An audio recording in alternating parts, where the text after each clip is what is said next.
పాత నిబంధన గ్రంథముల నుండి పేజీ నంబరు 588వ పేజీ నంబరు 26వ అధ్యాయము 3వ వచనాన్ని చదువుకుంటున్నాం. బైబిల్ ఉన్నవారు తెలిసి చూడండి. ఎవని మనస్సు నీ మీద ఆనుకొనునో వానిని నీవు పూర్ణ శాంతి గలవానిగా కాపాడుదువు. ఏలైనగా అతడు నీ యందు విశ్వాసం ఉంచి ఉన్నాడు. చిన్న ప్రార్థన. పరిశుద్ధమైన తండ్రి, ప్రేమ కలిగిన మా ప్రభువాని కొందరు స్తోత్రంలో చెల్లించుకుంటున్నాం. వాక్యం అనేది కూర్చున్న బిడ్డలు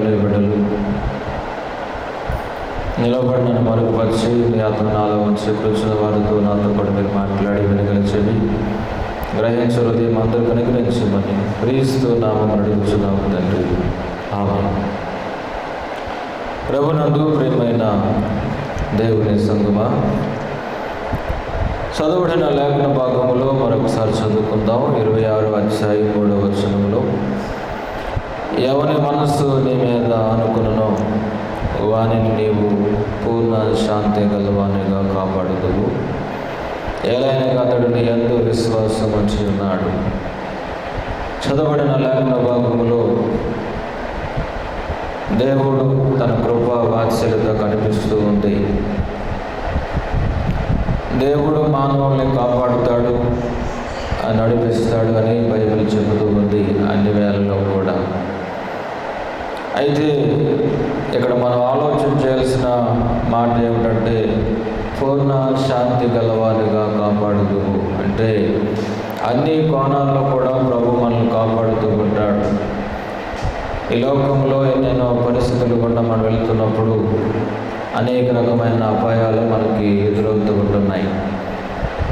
అపాయాలన్నింటిలో కూడా ప్రభు మనల్ని కాపాడుతాడని బైబిల్ చెబుతూ ఉంది. మరొక దగ్గర అంటాడు, నిన్ను కాపాడువాడు కునుకడు నిద్రపోడు, యెహోవాయే నీ ప్రాణాన్ని కాపాడును అని 121వ కీర్తనలో మనకు కనిపిస్తూ ఉంటుంది.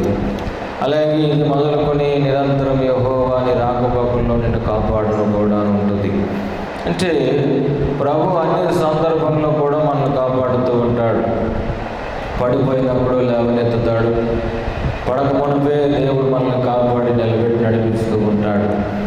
కాబట్టి మనం గుర్తుపెట్టుకోవాల్సింది ఏమిటంటే, ప్రభు అన్ని వేళల్లో కూడా కాపాడే దేవుడు. అందుకు బైబిల్ ఏం చెప్తుందంటే, పూర్ణ శాంతి గలవానిగా కాపాడుతానంటే ఏ సందర్భంలో కూడా మానవుడు భయపడనక్కర్లేదు అని బైబిల్ చెబుతుంది. పూర్ణ శాంతి గలవానిగా అంటే, శాంతి అని అంటే ఏ భయమో లేదని, ఏ బెదురు కూడా లేదు, ఏ భీతి కూడా మనకు ఉండదని. అలాగే పరిపూర్ణత అంటే అన్ని కోణాల్లో కూడా ప్రభు మనల్ని కాపాడుతాడు, భయం లేకుండా. ఇది బైబిల్ చెబుతున్న మాట, దేవుడు చెబుతున్న మాట. ఇది ఎవరిలో దేవుడు కాపాడుతాడు అని అంటే, యెషయా భక్తుడు చెబుతున్న మాట, ఎవరి మనస్సు నీ మీద ఆనుకొనునో వారిని నీవు పూర్ణ శాంతి గలవానిగా కాపాడుతావు. యెషయా భక్తుడు చెబుతున్నది ఏమిటంటే, మనందరిలో కూడా మెదులుతున్న ప్రశ్న, దేవుడు ఎవరిని కాపాడుతాడు?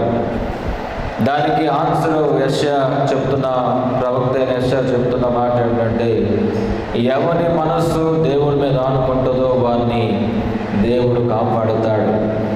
లోకంలో ఎన్నో రకమైన పద్ధతులు, భయాలు, ఎన్నో రకమైన ఆందోళనకరమైన పరిస్థితులు మన జీవితంలో ఎదురవుతూ ఉంటాయి. ఎంతటి భక్తులు భయము కలిగి, భక్తి కలిగి నడిచినా, ప్రార్థన చేసినా, బైబిల్ చదివినా, ఏదో ఒక కోణంలో దేవుడు మనలను దాని గుండా నడిపిస్తూనే ఉంటాడు. బైబిల్ గ్రంథంలో మనం చూస్తే అబ్రహాము గారిని మనం చూడవచ్చు. దేవుడు పిలిచిన తర్వాత అబ్రహాము గారు దేవుడు చెప్పిన మాట ప్రకారంగా బయటకు వచ్చేసాడు. ఆ మాట ప్రకారం వెళుతూ ఉన్నప్పుడు ఆయన జీవితంలో కూడా అనేకమైన రకమైన భయాలు వచ్చినాయి. అయినప్పుడు కూడా దేవుడు పరిపూర్ణంగా అబ్రహాముని కాపాడాడు. అలాగే యాకోబు మనం చూస్తాం. ఆయన కూడా రాత్రి వేళ సమయంలో భయంతో ఎటు వేళలు అర్థం కాని పరిస్థితుల్లో వెళుతున్నప్పుడు కూడా దేవుడు కాపాడుతూ వచ్చాడు. అంటే మన జీవితంలో కూడా ఎన్ని ప్రయాణాలు చేస్తున్నా, ఎన్ని పద్ధతులు కూడా మనం వెళుతున్నప్పుడు కూడా దేవుడు మనల్ని కాపాడుతూనే వస్తాడు. దానికి మనం నిదర్శనంగా ఆలోచించాల్సిన పద్ధతి ఏమిటంటే, యెషయా ప్రవక్త చెబుతున్నది, ఎవరి మనసు దేవుడి మీద ఆనుకుంటుందో వారిని పూర్తిగా కాపాడుతాడు. మన మనసు దేవుని మీద పరిపూర్ణంగా ఆనుకోవాలంట. ఆనుకోవటం అంటే ఏమిటి? ఆనుకోవటం అంటే ఏమిటి? ఇప్పుడు మనకి ఈ పిల్లర్ కనిపిస్తుంది. ఈ పిల్లర్ మీద ఈ షెడ్ ఆనుకుని ఉంది. ఈ పిల్లర్ లేకపోతే ఆ షెడ్ దాని మీద ఆనుకోదు. అలాగే యేసుక్రీస్తు వారి మీద ఆనుకుంటే మనం కూడా నిత్యము నిలిచి ఉంటాం. మనం కూడా స్థిరులుగా ఉంటాం. మనం కూడా దేవుడు మనం బ్రతికిస్తూ ఉంటాడు, కాపాడబడుతూ ఉంటాం. మనం ఎన్నడూ భయపడాల్సిన పని లేదు. మన మనస్సు దేవుని మీద ఆనుకోవాలి. కానీ మన మనస్సు దేవుని మీద ఆనుకోదు. కారణం ఏమిటంటే, అనేక రకమైన పద్ధతులు గుండా మన మనస్సు వెళ్ళిపోతూ ఉంటుంది. మానవుడి జీవిత విధానమే నడిపే మనసును బట్టి నడుస్తూ ఉంటాడు. మనసు ఎటు చెబితే దాని ప్రకారంగా వెళుతాడు. ఈరోజు లేచిన తర్వాత మనసు ఆలోచన చేస్తే మనిషి కదులుతూ ఉంటాడు. అందుకు కొంతమంది అంటారు, మనిషి ఇక్కడే ఉన్నాడు కానీ మనసు ఇక్కడ లేదు అని కూడా మనం అంటూ ఉంటాం. అంటే దేవుల్లో ఉంటూ ఉంటాము కానీ పరిపూర్ణంగా దేవుని మీద మనసు పెట్టము. పరిపూర్ణంగా దేవుని మీద మనసు మనకు ఉండదు. ఏదో దేవుడు కాపాడుతాడులే అని చెప్పి ప్రార్థన చేస్తాం కానీ మనస్ఫూర్తిగా మనం ప్రార్థన చేయము. మనసారా మనం ప్రార్థన చేయము. అందుకనే మనం పాటలు కూడా పాడుకుంటాం. నీ పూర్ణ మనస్సుతో నేను ప్రేమిస్తాను అని ఉందా? ప్రేమించేదాన్ని అధికముగా అనే పాటలు మనం చూస్తే నీ పూర్ణ మనసుతో నేను ఆరాధన చేస్తానని అంటాం. అంటే దేవునికి కావాల్సింది పరిపూర్ణమైన మనస్సు కావాలి. పరిపూర్ణమైన మనస్సుతో ప్రభువుని ఆరాధన చేయాలి. ఆరాధన చేసినప్పుడు మన మనస్సు దేని గురించి కూడా ఆలోచన చేయకూడదు. కేవలం ఒక దాని మీద ఆలోచన చేయాలి. ఏమిటంటే దేవుడు చేసే మేలు, దాని మీదే మన మనస్సు ఉంటే కనుక రాబోయే దినాల్లో కూడా దేవుడు అధికమైన మేలు మన పట్ల జరిగిస్తూ ఉంటాడు. కాబట్టి మనం ఆరాధన చేసినప్పుడు కొంతమంది ఏమో నెగ్లెక్ట్గా చేస్తూ ఉంటారు. కొంతమంది ఏమో వాళ్ళు చేస్తున్నారు, నేను చేస్తే బాగుంటుంది అంటారు, అలా చేస్తారు. మరి కొంతమంది అనుకుంటారు, ఏదో క్రమం పాటించాం, ఆరాధన చేయమంటున్నారు కదా, ఆరాధన చేద్దామని అనుకుంటాం, అలా గడుపుతూ ఉంటాం. కానీ పరిపూర్ణంగా మనసారా ప్రభువుని మన ఆరాధన చేయలేము. కారణం ఏమిటంటే కొన్ని పద్ధతులు మనసు ప్రయాణం చేస్తూ ఉంటుంది. ఎందుకు ఈ వాక్యం చెబుతున్నాడు యెషయా భక్తుడు? దేవుని మీద ఆనుకోవాలని చెబుతున్నాడంటే, మన మనసు కనుక దేవుని మీద ఆనుకోకపోతే నిజముగా మన మనస్సు చెడిపోద్ది. నిజముగా మానవుడు చెడిపోతూ ఉంటాడు. ఎందుకంటే దేవుని మీద మనసు ఆనుకోకపోతే భక్తులు చూసినా, బైబిల్ గ్రంథంలో చూసినా మనసు చెడిపోయిన పరిస్థితులు ఉన్నాయి. మొట్టమొదటిగా మనం చూస్తే ఆదికాండములోనే అవ్వమ్మ గారి దగ్గరికి అపవాది వచ్చాడు. రాగానే అక్కడ జరిగిన సంగతి ఏమిటంటే, అవ్వమ్మ గారి యొక్క మనస్సును సాతాను చెరిపేసినట్లుగా ఉంది. ఉందా లేదా? ఎక్కడ వాక్యం తీయండి. కొరింథీయులకు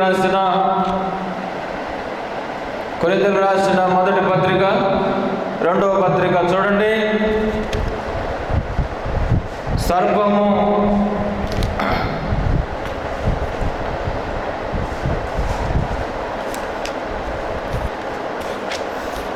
కొరింథీయులకు రాసిన 2వ పత్రిక 11వ అధ్యాయము 3వ వచనం.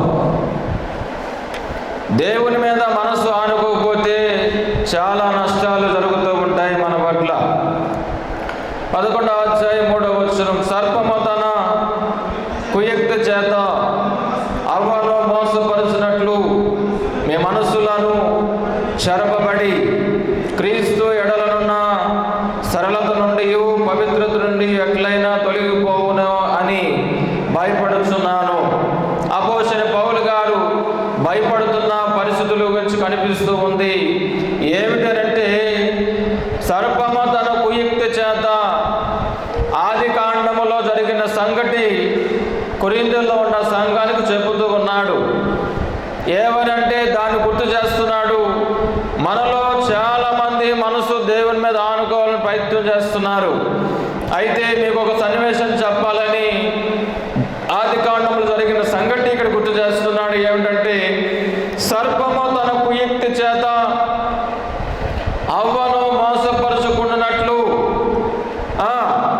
మీ మనసులను చెరపబడి అని అంటాడు. దేవుని నామానికి స్తోత్రం కలుగును గాక. దేవుని మీద మనసు అనుకోకపోతే సాతానుడు ఎలాగైనా సరే మన మనసులను చెరిపేస్తాడు. ఆయన చెరపడానికి కూడా శక్తిమంతుడు. కాబట్టి మన మనసు దేవుని మీద అనుకోకపోతే జరిగిన నష్టం ఏమిటంటే, అవ్వమ్మ గారి జీవితంలో తన మనస్సును చెరిపేసుకున్నట్లుగా కనిపిస్తూ ఉంది. అలాగే ఆదికాండము 6వ అధ్యాయంలో కూడా దేవుడు చాలా కోపికించుకున్నాడు. అది కూడా చూద్దాం. 6వ అధ్యాయము. దేవుని కుమారులై ఉండి కూడా దేవునికి అవిధేయతగా నడిచారట. 6వ అధ్యాయము 2వ వచనం చదువుకుందాము. దేవుని కుమారులు నరుల కుమార్తెలు చక్కని వారిని చూచి వారందరిలో తమకు మనసు వచ్చిన స్త్రీలను వివాహము చేసుకొనిరి. అప్పుడు యెహోవా, నా ఆత్మ నరులతో ఎల్లప్పుడూ వాంఛించదు. వారు తమ అక్రమ విషయములో నరమాత్రములై ఉన్నారు. అయినను వారి దినములో 120 ఏండ్లగును. చదువుకున్న లేఖన భాగంలో కూడా దేవుని కుమారులు అంటే ప్రార్థనా పరులే, వాక్యాన్ని అనుసరించేవారే, వాక్యాన్ని వినేవారు. వీళ్ళంతా వాక్య ప్రకారంగా నడిచేవారు. అయినప్పుడు కూడా వీరి మనసు ఏమైపోయింది? నరుల కుమార్తెలను చూశారట.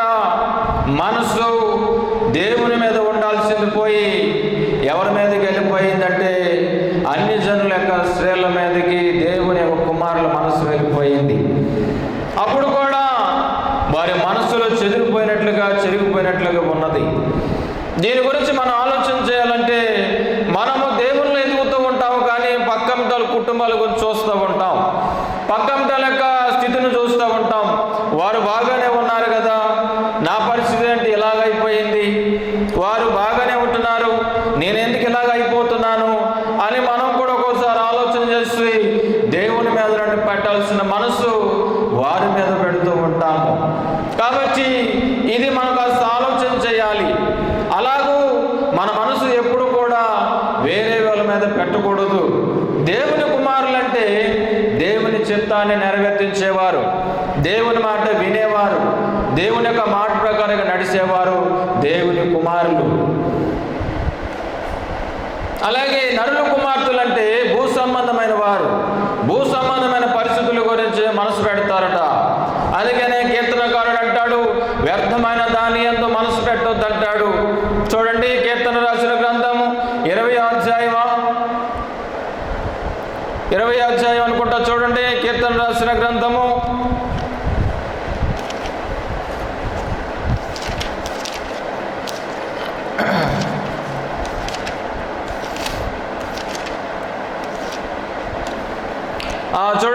24వ అధ్యాయము, క్షమించండి, కీర్తనలు రాసిన గ్రంథం 24వ అధ్యాయము 4వ వచనం చదువుకుంటున్నాం. వ్యర్థమైన దాని యందు మనసే పెట్టకూడదు, కపటముగా ప్రమాణం చేయకూడదు, నిర్దోషమైన చేతులను శుద్ధమైన హృదయం కలిగి ఉండేవాడే యాడి యెహోవా వలన ఆశీర్వాదమునందెను. దేవుని నామానికి స్తోత్రం కలుగును గాక. వ్యర్థమైన దాని యందు మనసు పెడతానట, దేవుని మూలన మనకు ఆశీర్వాదం కలగదు, దేవుని మూలన మనకి ఆశీర్వాదం లభించదు, దేవుని వలన ఆశీర్వాదం మనం పొందుకోలేము. దేవుడిచ్చిన ఆశీర్వాదం అంటే ఇదిగో నీ జీవితంలో నిండైన ఆయుష్యే నీకు ఇచ్చిన ఆశీర్వాదము. నిండైన ఆశీర్వాదం నీకు ఇవ్వాలని నువ్వు కోరుకుంటున్నావు. నువ్వు చేయాల్సింది ఏమిటంటే, వ్యర్థమైన దాని యందు మనసు పెట్టకూడదు, వ్యర్థమైన మనుషుల మీద మనసు పెట్టకూడదు, వ్యర్థమైన స్థలాల కోసం మనసు పెట్టకూడదు. వ్యర్థమైనది ఏదైనా సరే నీ మనసు అంతా దేవుని మీద ఆధారపడుతూ ఉండాలి. మనసు దేవుని మీద ఆనుకోలేదు కాబట్టి ఇదిగో అవ్వమ్మగారు ద్వారా పాపాన్ని దాచిపెట్టుకున్నావు, పాపాన్ని సంపాదించుకున్నావు. అలాగే ఆరో అధ్యాయంలో చూస్తే దేవుని కుమారుడు నరుల కుమార్తెల మీద మనసు పెట్టుకుంటే దేవుడు వెంటనే సంతాపపడి వాదించదని దేవుడు చెబుతూ ఉంటాడు. అక్కడ తన మనసు నొచ్చుకున్నాడట. దేవుడు చేసినందుకు తన మనసును నొచ్చుకున్నాడట. కాబట్టి మనం ఆలోచన చేయాల్సిన విషయం ఏమిటంటే, కీర్తనాకారుడైన దావీదు కూడా అంటాడు, అసలు వ్యర్థమైన దాని యందు మనసు పెట్టొద్దు అంటాడు. పెడితేనట దేవునికి ఆశీర్వాదం పోగొట్టుకుంటాం. దేని గురించి అయితే మనం ప్రార్థన చేస్తున్నామో దాన్ని మనం సంపాదించుకోలేము. దేని గురించి అయితే మనం ప్రార్థన చేస్తున్నామో దాన్ని మనం పొందుకోలేము. కాబట్టి నువ్వు వ్యర్థమైన దాని యందు మనసు పెట్టకూడదని బైబిల్ చెబుతూ ఉంది. కనుకనే మనం గుర్తుపెట్టుకోవాల్సిన విషయం ఏమిటంటే, ఒక్కసారి మాత్రమే దావీదు గారు తన మనసును చెరిపేసుకున్నాడు. ఒక్కసారి మాత్రమే. అది అందరికీ మనకు తెలుసు. 51వ కీర్తనలో మనకు తెలుసు. 51వ కీర్తనలో మన దగ్గర అక్కడికి వెళితే మనకు అనిపిస్తుంది, వ్యర్థమైన దాని యందు మనసు పెట్టొద్దని దావీదు ఎందుకు చెప్పాడనంటే, అక్కడ 51వ కీర్తనలో చక్కని మాట చెబుతూ ఉన్నాడు. చూడండి, చదువుకుందాం 51వ కీర్తన.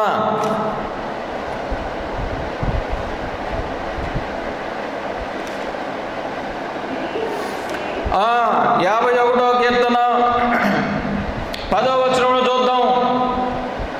దేవా, నా యందు శుద్ధ హృదయము కలగజేయము, నా అంతరంగములో స్థిరమైన మనస్సును నూతనముగా పుట్టించుము. నీ సన్నిధిలో నుండి నన్ను త్రోసివేయకుము, నీ పరిశుద్ధాత్మ నా యొద్ద నుండి తీసివేయకుము. నీ రక్షణ ఆనందం నాకు మరలా పుట్టించుము. సమ్మతి గల మనసు కలగజేసి నన్ను దృఢపరచుము. దేవుని నామానికి స్తోత్రం కలుగును గాక. ఒకే ఒక్క సందర్భంలో దావీదు గారు తన మనస్సును చెరిపేసుకున్నాడు. ప్రభు దగ్గర నుంచి మనసు పెట్టుకుని లోక సంబంధంగా మనసు పెట్టుకున్నాడు. ఎప్పుడైతే మనసు పెట్టుకున్నాడో వెంటనే శాపం వచ్చింది. ఏమిటి శాపం అంటే, ప్రవక్తతో చెబుతూ ఉన్నాడు, నీది కాని దాన్ని నువ్వు ఆశించావు కాబట్టి, నీది కాని దాని మీద నువ్వు మనసు పెట్టుకున్నావు కాబట్టి ఇక మీద నీ కుటుంబంలో గొడవలు జరుగుతాయి, మరణాలు జరుగుతాయి అని చెప్పాడు. వెంటనే మరణాలు జరుగుతూ వచ్చాయి. అరణ్య భూమిలోకి వెళ్ళిపోయాడు. ప్రార్థన చేస్తున్నాడు, నా కుటుంబంలో ఇంత మరణాలు జరగడానికి కారణం ఏమిటి, నీ ఆశీర్వాదం పొందుకోకపోవడానికి కారణం ఏమిటని దావీదు గారు అరణ్య భూమిలోకి వెళ్ళి ఏకాంతంగా ప్రార్థన చేస్తున్నప్పుడు ప్రభు నేర్పిన ప్రార్థన ఈ 51వ కీర్తన అంతా. తిరిగి ఎక్కడైతే మనసును పోగొట్టుకున్నాడో అక్కడే ప్రార్థన చేయటం ప్రారంభించాడు. ఏమిటంటే స్థిరమైన మనసు అని అంటాడు, రెండవది సమ్మతి గల మనసు అని అంటాడు. ఈ రెండు నాకు నూతనంగా పుట్టించు అని ప్రార్థన చేస్తూ ఉంటాడు. కాబట్టి ప్రభునందు ప్రియమైన దేవుని బిడ్డలారు, ఈ మధ్యకాల సమయంలో మనం నేర్చుకోవాల్సిన విషయం ఏమిటంటే, నీ మనస్సు దేవుని మీద ఆనుకుంటూ ఉండాలి. మనస్సు దేవుని మీద ఆనుకోకపోతే మనిషి నష్టపోతూ ఉంటాడు, దేవుని దగ్గర నుంచి దూరం అయిపోతూ ఉంటాడు.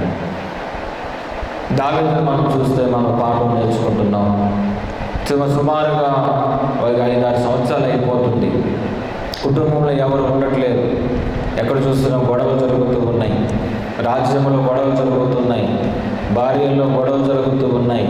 మనశ్శాంతి లేకుండా బ్రతుకుతూ ఉన్న పరిస్థితుల్లో ఏం చేయాలో దిక్కుతోచిన పరిస్థితుల్లో దావీదు గారు అలా ఉండిపోతున్నప్పుడు మరి దావీదుని దేవుడు ఎంత ప్రేమించాడో కానీ నాతాను ప్రవక్తను పంపించాడు. దేవుని నామానికి స్తోత్రం కలుగును గాక. నిజముగానే దేవుడు ప్రేమించిన మనుషుల చేత వర్తమానాన్ని దేవుడు అందిస్తాడు. ఎవరైతే నష్టపోయారో దావీదుని దేవుడు వదిలేయవచ్చు, కానీ అలా వదలలేదు. ప్రవక్తను పంపించి చెబుతున్న ఈ మాటలు మనం గుర్తుపెట్టుకోవాలి. దావీదులో ఉన్న మంచి గుణం ఏమిటంటే, ఏమిటంటే, ఎక్కడైనా ఏదైనా సందర్భంలో తప్పు చేసేవారంటే వెంటనే దావీదు గారు దేవుని సన్నిధిలోకి వెళ్ళిపోయి ప్రార్థన చేశాడు. నా తప్పు నాకు తెలిసింది ప్రభువా, ఇక మీదట నేను చేయను అని చెప్పి. కనుకనే ప్రియమైన దేవుని బిడ్డలారా, మనసు చెరిపి వేసుకుంటే దేవుని యొక్క ఆశీర్వాదం మనం పొందుకోలేము. విరిగి నలిగిన హృదయమే చూడండి, 51వ అధ్యాయము 16వ వచనం చదువుకుందాం. నీవు బలిని కోరువాడవు కావు, కోరి ఎడల నేను అర్పించేదను. దహన బలి నీకు ఇష్టమైనది కాదు. విరిగిన మనసే దేవునికి ఇష్టమైన బలులు. దేవా, విరిగి నలుగురు హృదయములు నీవు అలక్ష్యము చేయవు. దేవుని నామానికి స్తోత్రం కలుగును గాక.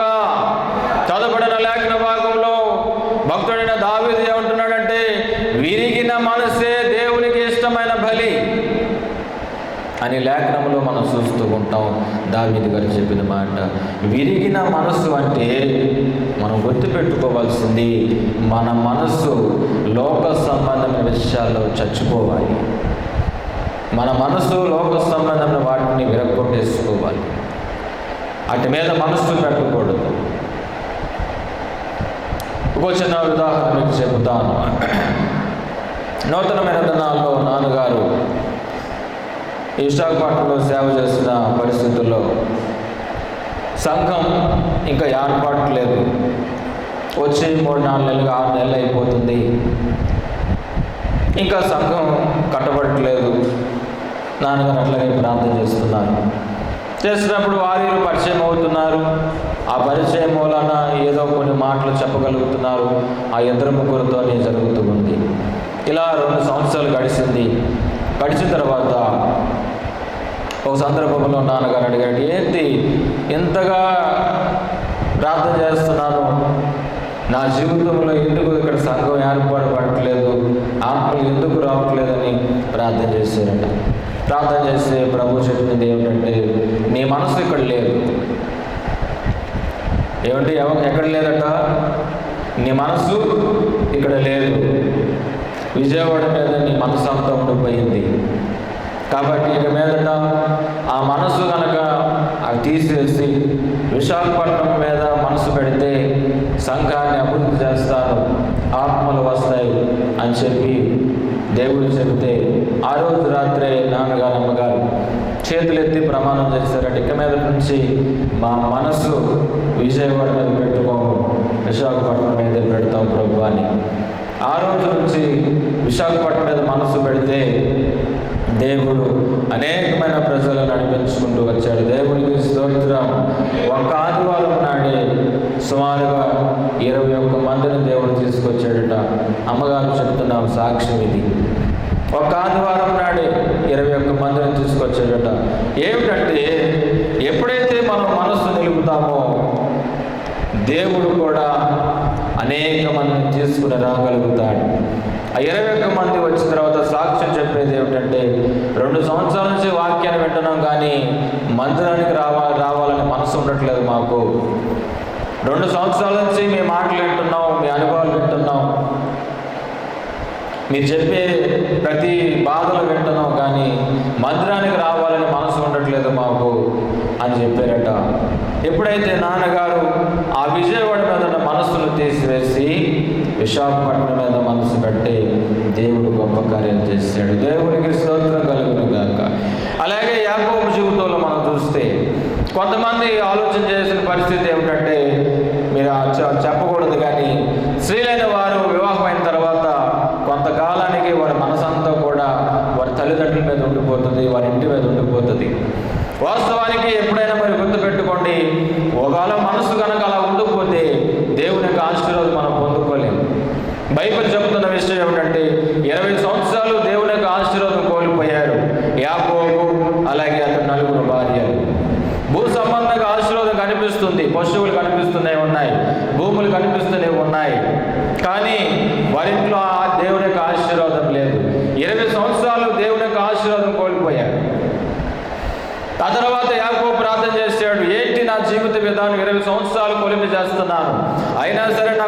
నిద్ర ఉండట్లేదు, నా భార్యల వల్ల నాకు మనశ్శాంతి ఉండట్లేదు, నా పిల్లల వల్ల మనశ్శాంతి ఉండట్లేదు, నా మామగారి వల్ల మనశ్శాంతి ఉండట్లేదు, మా యొక్క బామర్తల వల్ల మనశ్శాంతి ఉండట్లేదు. నన్ను ఏం చేయమంటావు? ఇక్కడ భూములు చూస్తే పండట్లేదు, పశువులు చూస్తే ఏనట్లేదు, ఏంటి నాకు ఈ పరిస్థితి? చికాకుల్లో ఉన్నాను, నా పరిస్థితి ఏమిటో చెప్పని దేవుడి దగ్గర ప్రార్థన చేస్తే యాకోబుతో దేవుడు చెప్తాడు, నేను చూపించే ప్రదేశానికి నువ్వు బయలుదేరితే నేను గొప్ప జనాంగంగా ఆశీర్వదిస్తానని చెప్పాడు. ఇలాగే పొలంలో ఉండి పనిచేస్తున్న సమయంలో, రక్తం కారుస్తూ పనిచేస్తున్న సమయంలో ప్రార్థన చేస్తే ప్రభు చెప్పిన మాట, ఇక్కడి నుంచి నువ్వు బయలుదేరు అంటాడు. బయలుదేరినప్పుడు ఇద్దరు కూడా పిలుస్తాడు, రాహేలు లేయా ఇద్దరిని పిలుస్తాడు. ఇదిగో ఇంతవరకు మనం ఇక్కడ కష్టపడింది చాలు, దేవుడు వెళ్ళిపోమంటున్నాడు పదండి అని అంటే వెంటనే ఇద్దరు కూడా లేయా రాహేలు ఇద్దరు కూడా అంటారు, ఇన్నాళ్ళు మనం ఇక్కడ ఉన్నాం, ఇక్కడి నుంచి మమ్మల్ని తీసుకుని వెళ్ళిపోతున్నావు అని వారు బాధపడుతూ ఉంటారు. బాధపడుతూ ఉన్నప్పుడు యాకోబు చెబుతూ ఉంటాడు, దేవుని యొక్క ఆశీర్వాదం మనం పొందుకోలేకపోతున్నాం, కాబట్టి ఇక్కడి నుంచి మనం ఖచ్చితంగా బయలుదేరాలంటే వెంటనే రాహేలు అంటది. చూడండి, ఆదికాండంలో ఒక చక్కని మాట కనిపిస్తుంది. మీరు గుర్తుపెట్టుకోవాలి, మనస్సును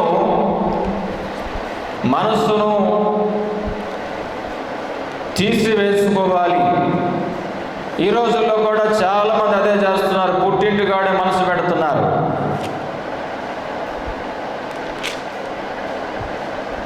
31వ అధ్యాయం ఆదికాండము. చాలా ఆశీర్వాదాలను పోగొట్టుకుంటూ ఉంటాం. 31వ అధ్యాయము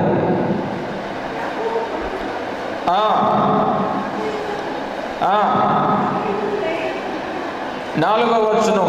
యాకోబు పొలములో తన మంద యొద్దకు రాహేలును లేయను పిలువనంపి వారితో ఇట్లనెను, మీ తండ్రి కటాక్షము నిన్న మొన్న నా మీద ఉండినట్లు ఇప్పుడు నా మీద నుండలేదని నాకు కనబడుచున్నది.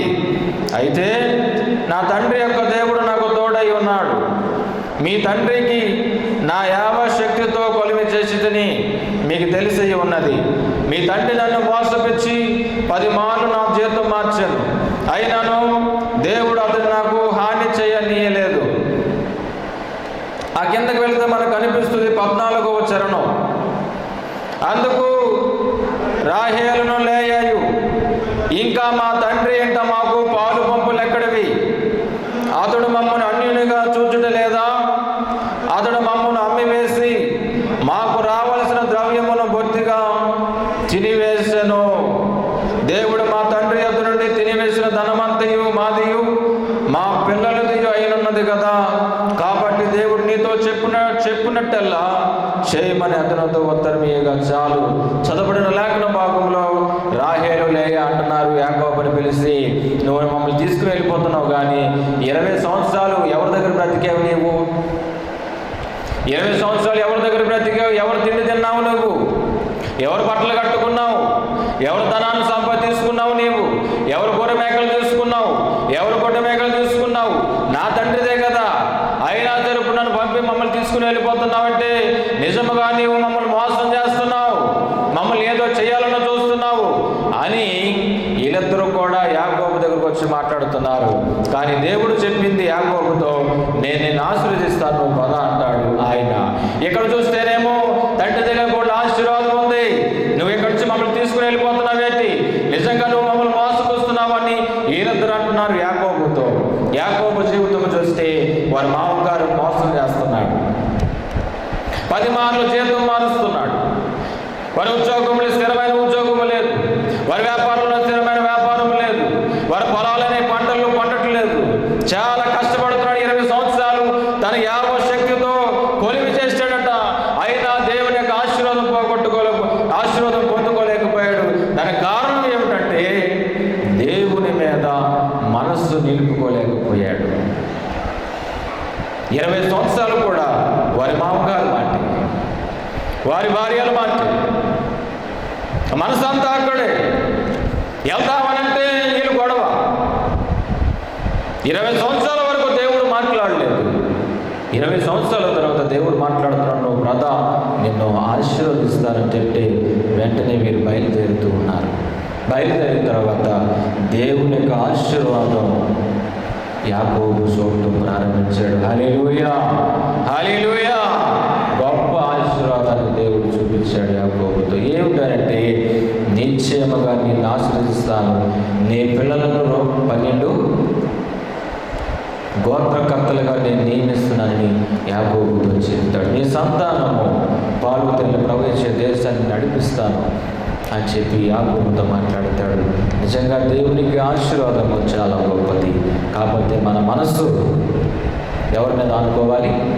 దేవుని మీద అనుకోవాలి. భూ సంబంధంగా మనం ఎన్ని ఉన్నా సరే మన మనస్సు ఆనుకోకూడదు దానిపైన.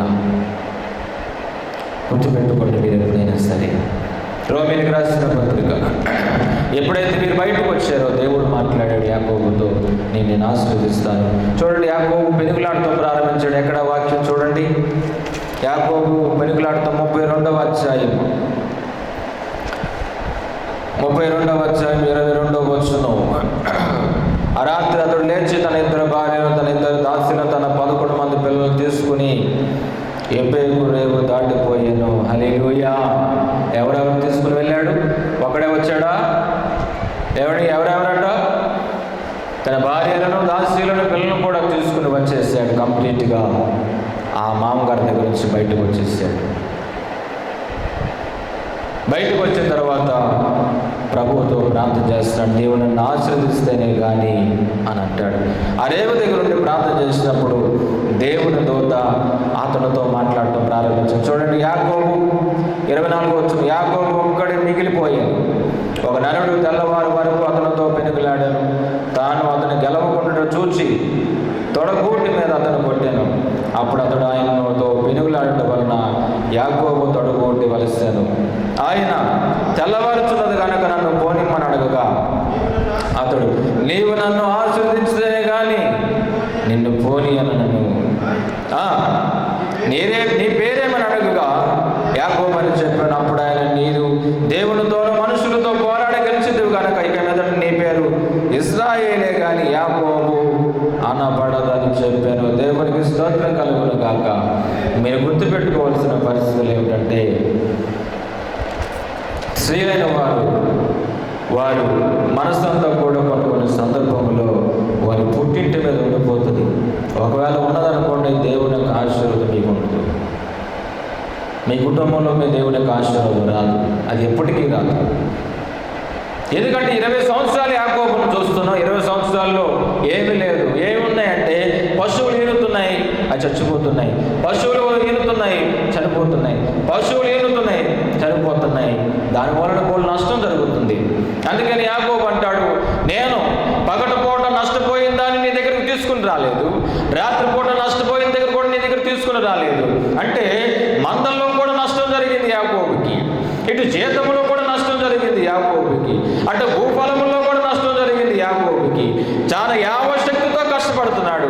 అయినా సరే ఎక్కడ చూసినా నష్టమే కానీ లాభం ఎక్కడ దొరకట్లేదు. లాభం ప్రాప్తిస్తుంది అనుకుంటున్నాడు కానీ ఆ లాభానికి తగ్గట్టుగా నష్టం కూడా జరుగుతూ ఉన్నది. కారణం ఏమిటంటే, వారి భార్యల మాట విని, వారి మామగారు మాట విని అక్కడే ఉండిపోతున్నాడు తప్ప బయటికి రాలేకపోతున్నాడు. 20 సంవత్సరాలు పాపం కష్టపడ్డాడు, ప్రతిఫలం లేకుండా పోయింది. ఎప్పుడైతే దేవుడు మాట్లాడి తన భార్యలను, దాసులను, అలాగే పిల్లలను బయటకు తీసుకుని వచ్చాడో అప్పుడు దేవుడి యొక్క ఆశీర్వాదం. హల్లెలూయా. దేవుని యొక్క గొప్పతనం అప్పుడు చూశాడు. దేవుడితో పోరాటం నేర్చుకున్నాడు, దేవుడితో పెనుగులాటం నేర్చుకున్నాడు, దేవుడి మీద మనసు పెట్టుకుంటూ నేర్చుకున్నాడు, రాత్రల్లా పోరాడుతూ నేర్చుకున్నాడు. రాత్రల్లా దేవుని యొక్క దూతతో అతను ప్రార్థించడం ప్రారంభించాడు. దేవుని దూత అంటుంది, తెల్లవారుచుందని నేను వెళ్ళిపోవాలైనా సరే నేను వదిలిపెట్టు నిన్ను, నీవు నన్ను ఆశీర్వదించాలి. 20 సంవత్సరాలు కొలువు చేశాను, లాభం కోసం నష్టమే జరుగుతుంది, నీ ఆశీర్వాదాన్ని పొందుకోలేకపోతున్నాను. నిజమే, మనం గుర్తుపెట్టుకోవాలి. దేవుని మీద మనసు పెట్టుకోకపోతే ఎక్కడైనా మనకి నష్టమే జరుగుతుంది కానీ లాభం రాదు. ఇంకో అమూల్యమైన మాట చెప్తాడు అపోస్తలుడైన పౌలు గారు చెప్తున్న మాట. రోమీయులకు రాసిన పత్రిక 8వ అధ్యాయం. రోమీయులకు రాసిన పత్రిక 8వ అధ్యాయం చూడండి. 3వ వచనమా 4వ వచనమా?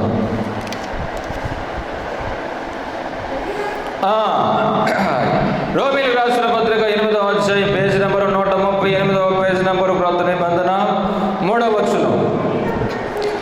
శరీరమును అనుసరింపక ఆత్మను అనుసరించే నడుచుకున్న మన యందు ధర్మశాస్త్ర సంబంధమైన నీతిని నెరవేర్చబడవలని పాప పరిహార నిమిత్తము దేవుడు తన సొంత కుమారుని పాప శరీరాకారముతో పంపి ఆయన శరీరమందు పాపమునకు శిక్ష విధించెను.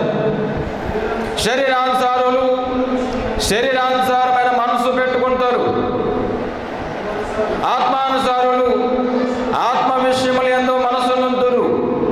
శరీరానుసారమైన మనసు మరణము, ఆత్మానుసారమైన మనసు జీవమును సమాధానమై ఉన్నది. దేవుని నామమునకు స్తోత్రములు. చదవబడిన లేఖన భాగములో అపోస్తలుడైన పౌలు గారు చెప్తున్నాడు, శరీరానుసారమైన మనసట శరీరానుసారమైన మనుషుల మీద పెడతారట. శరీర సంబంధమైన విషయాల కొరకే మనసు పెడతారట, ఆత్మ సంబంధంగా మనసు పెట్టరు. శరీరానుసారులు అంటే దేవుణ్ణి ఎరగలేని వారు, దేవుని నమ్ముకోలేని వారు, బాప్తిస్మం తీసుకోలేని వారు, ప్రభు యొక్క బలిలో పాల్గొనలేని వారు.